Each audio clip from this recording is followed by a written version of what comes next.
You probably know by now to go for incognito mode when you're having some alone time.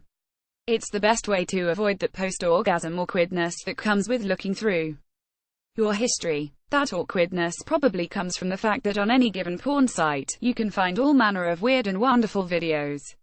And, whether you've got off to anime octopus videos or you like to keep things more vanilla, you've probably glanced over plenty of it just out of curiosity.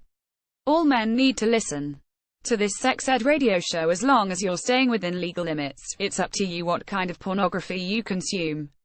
But, does it mean that these fantasies might spill over into real life? If you love to watch a certain thing, does that mean you desire that experience? Shame has a big part to play in contemplating this in the first place.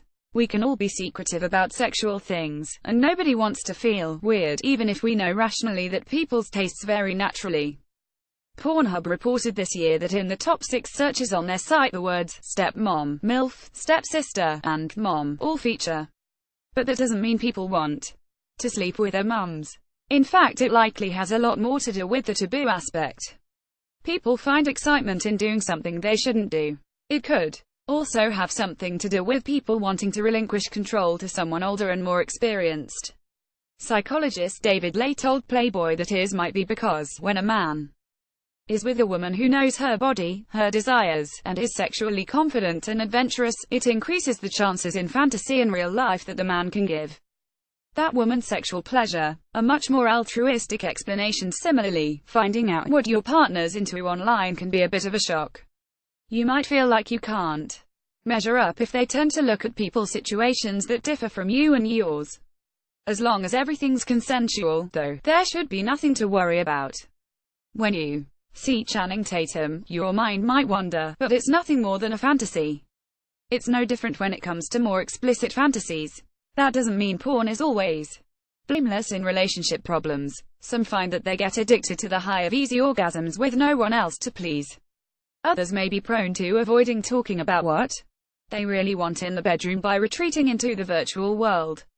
You're of course allowed to set boundaries in your own relationships, but it'll make your life a lot easier if you're honest and open about your needs and let your partner do the same without judgment. Our sexual psyches are complicated.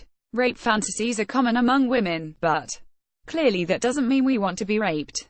A number of psychologists say that the need to be dominated, for example, comes from experiences in childhood. If we were disciplined harshly, that gives us feelings of inadequacy and guilt. By bringing a sense of control to acts of discipline in later life, you remove that guilt and can associate feeling of pleasure, of arousal to them. While it's important to assess whether the things you watch might be something you'd like to try in real life, you shouldn't push yourself into this. You're completely entitled to keep your fantasies online if that's what you wish to do. Removing shame around what turns you on, though, is something you should aim for. Whether it's a foot fetish or a love of people who wear glasses, it's just different strokes for different folks.